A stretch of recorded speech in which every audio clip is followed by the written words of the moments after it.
that Vashishtam, most resplendent, Pakva, ripe, Khajura, dates, Jambu, and Jambu, fruits.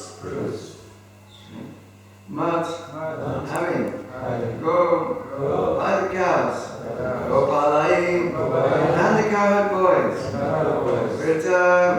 surrounded, unturned, with the purpose of playing, Savalaham, accompanied by Lord Balaram, Bhavishad, he entered, Harihim, Lord Krishna. Translation: when the Vrindavan forest had thus become resplendent, filled with ripe dates and jambu fruits, Lord Krishna, surrounded by his cows and cowherd boyfriends, and accompanied by Sri Balaram, entered that forest to enjoy.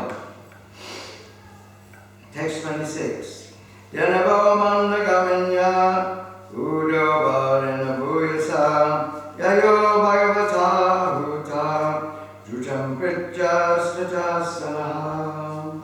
The cows had to move slowly because of their weighty milk bags, but they quickly ran to the Supreme Personality of Godhead as soon as he called them, their affection for him causing their udders to become wet.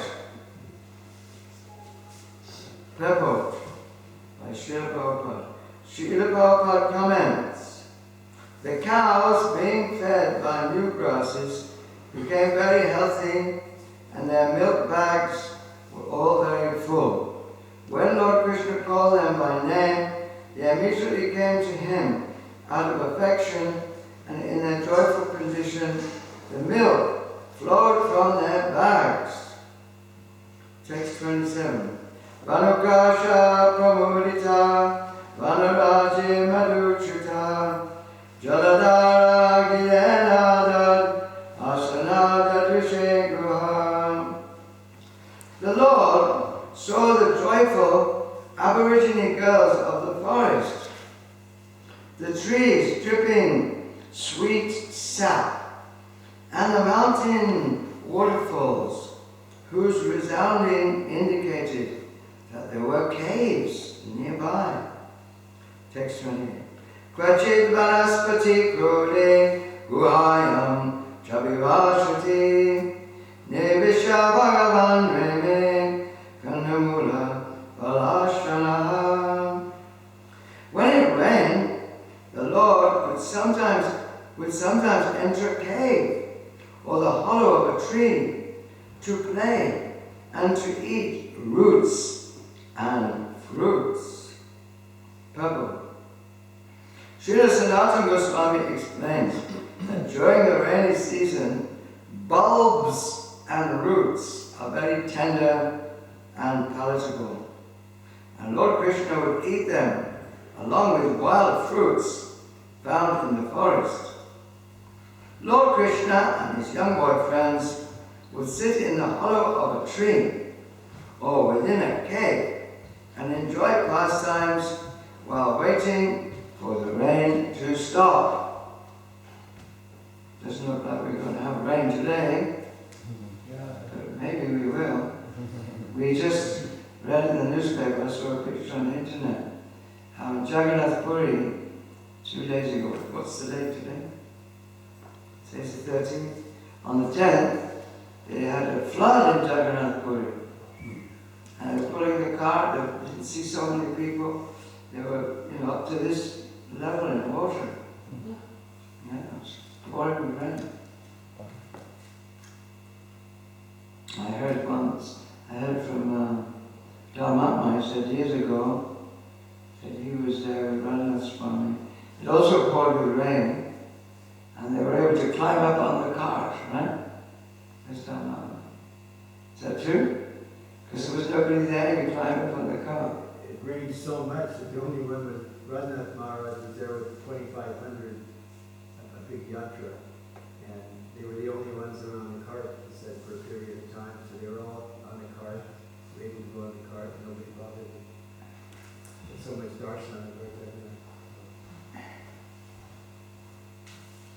So the rain is sometimes good, and it's always good.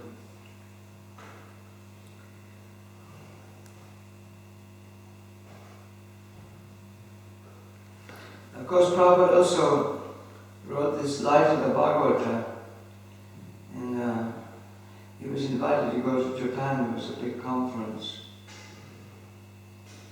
So he also wrote a special version of this chapter, Light of the Bhagavatam, which we sometimes distribute. And pass that Leela Amrita. This morning we heard an unfortunate Leela of Prabhupada, how he had this, he'd written the whole Bhagavad Gita with purports and everything. And then one gentleman in South India was ready to print it for him and pay for it, everything. And when he got back home, there it was, gone. It was gone. Manuscript had gone. So Prabhupada was baffled. Who had stolen it? Maybe his servant or even his son. He suspected even his son could have done it to get some money. So then this is another story how Prabhupada, he was invited. The International Foundation for Cultural Harmony and invited him to Japan, to Tokyo,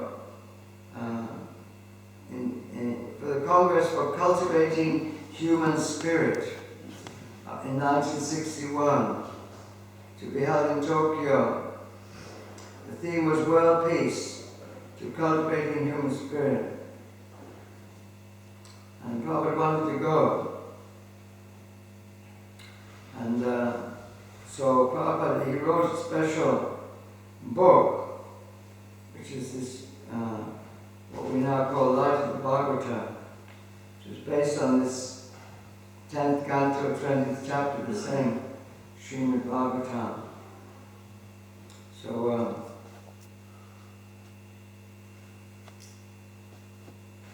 it was all arranged.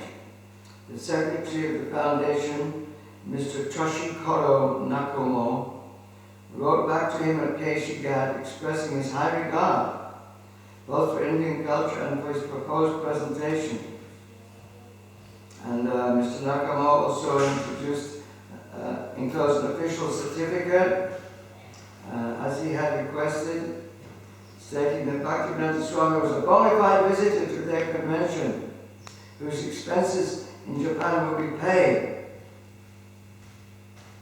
They requested to whom it may concern that his passport and visa be granted in time for his May 10th arrival in Japan. Bhaktivedanta Swami then conceived a special project for the convention. The 10th canto, 20th chapter, Srimad Bhagavatam presents a description of autumn in Vrindavan, and for each seasonal phenomenon, the Bhagavatam presents a parallel teaching from the Vedas. For example, it compares the dark, cloudy evening of the rainy autumn season to the present age of Kali, when the bright stars of Vedic wisdom, the saints and scriptures, are temporarily obscured by godless civilization. The chapter contains dozens of such examples. Bhaktivedanta Swami proposed 50 commentaries to accompany 50 illustrations to be displayed at the convention. He began preparing the commentaries, which he entitled The Light of Bhagavat. He wrote directions from which an artist could design a painting to go with each lesson from the picture. 50 pictures and commentaries Bhaktivedanta Swami felt would make an impressive display for visitors at the convention. The convention organizers, they liked the idea. They wrote, as for your proposal to get pictures drawing by artists according to your suggestion, the institution department of the Congress will immediately take people disposal for it under the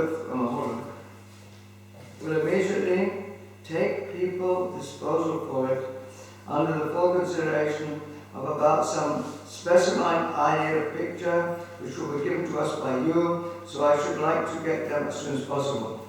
Bhaktivedanta Swami worked quickly to produce a 20,000-word manuscript, 50 lessons for 50 illustrations.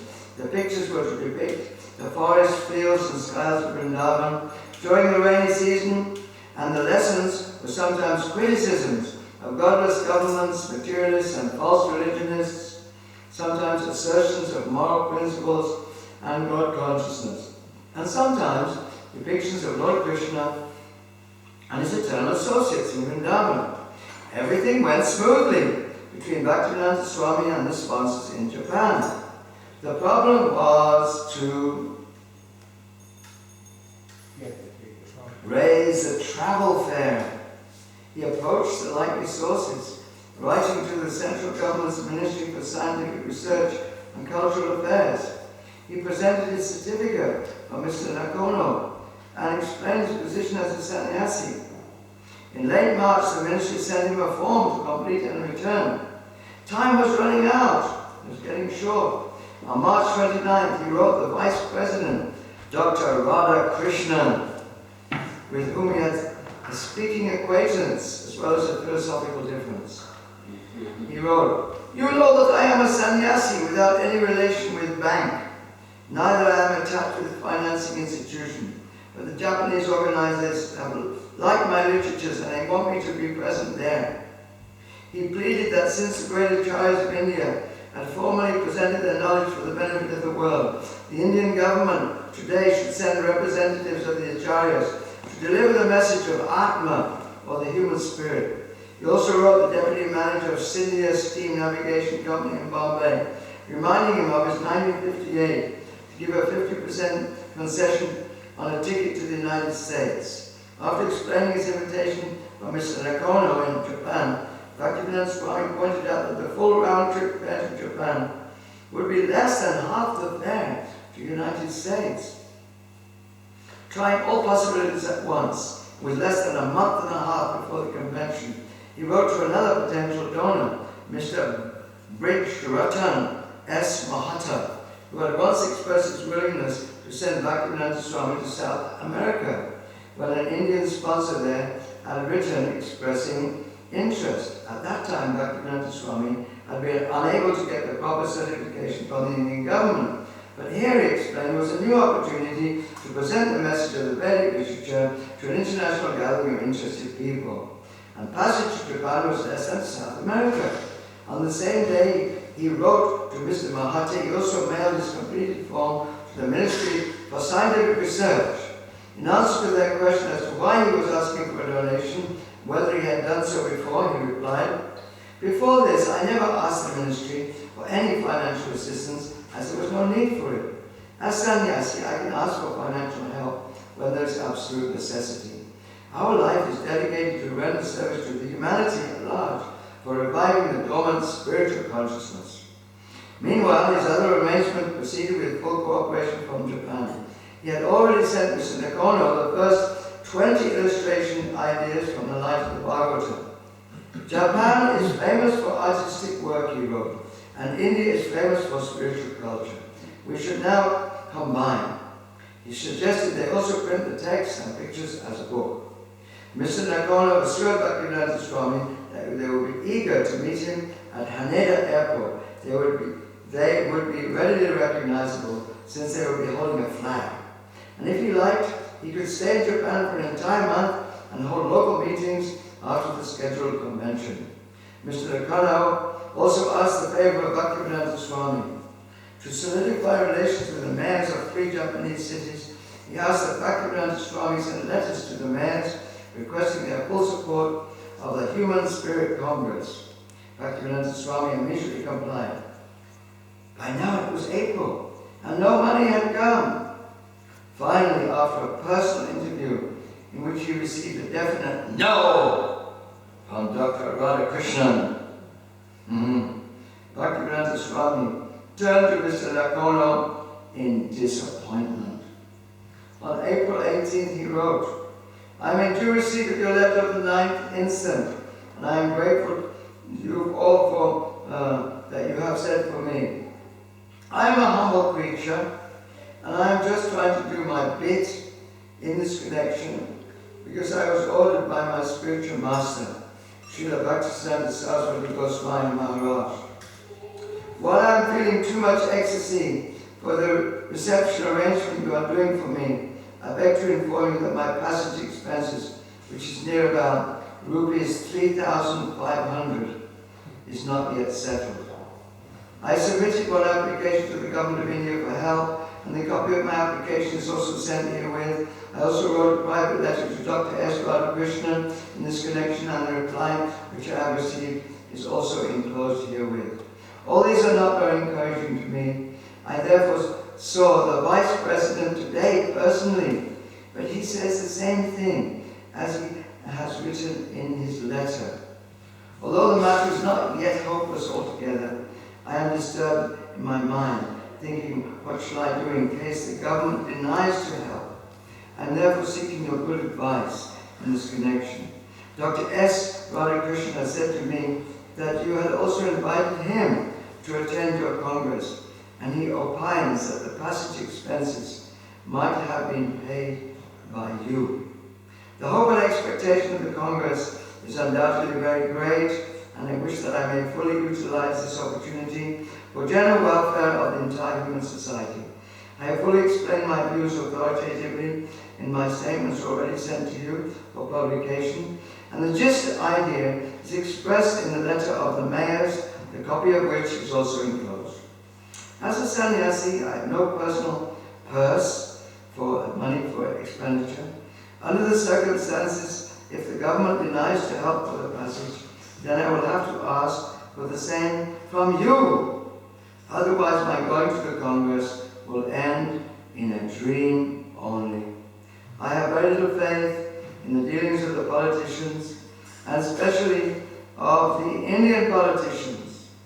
From the conversation of Dr. S. Radhakrishnan, it appears to me that the government does not approve of such congress as are organized by private persons, and as such they do not participate in such congress.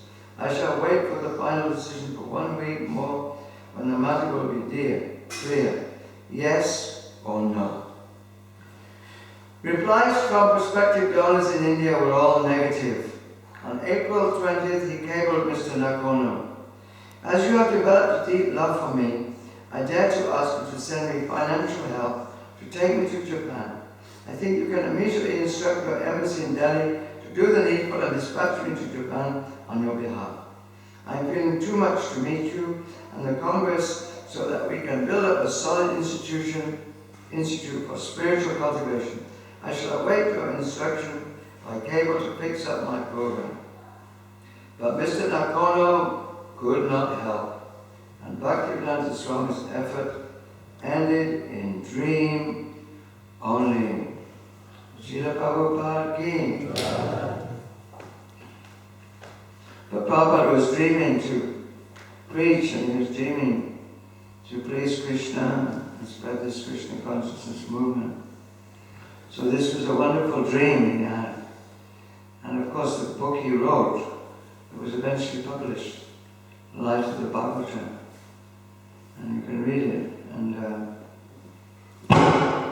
actually the same verses are there in this book. And you can try and read.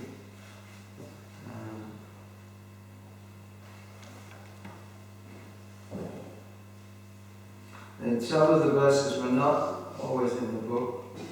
It doesn't describe how Krishna went into the caves, actually. It described how the wind came. We'll read on a little bit more. Dadyodanam samanikam shilakyam salilantike sambhojantiya babuje gopai sankarshanandita. Lord Krishna would take his meal of boiled rice and yogurt sent from home in the company of Lord Sankarshan, and the cowherd boys who regularly ate with him. They would all sit down to eat on a large stone near the water.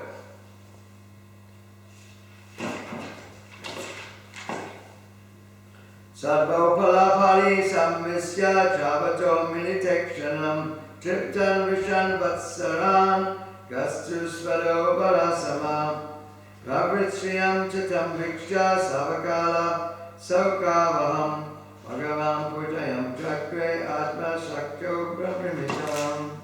Lord Krishna watched the contented bulls, calves and cows sitting on the green grass and grazing with closed eyes, and he saw that the cows were tired from the burden of their heavy milk bags.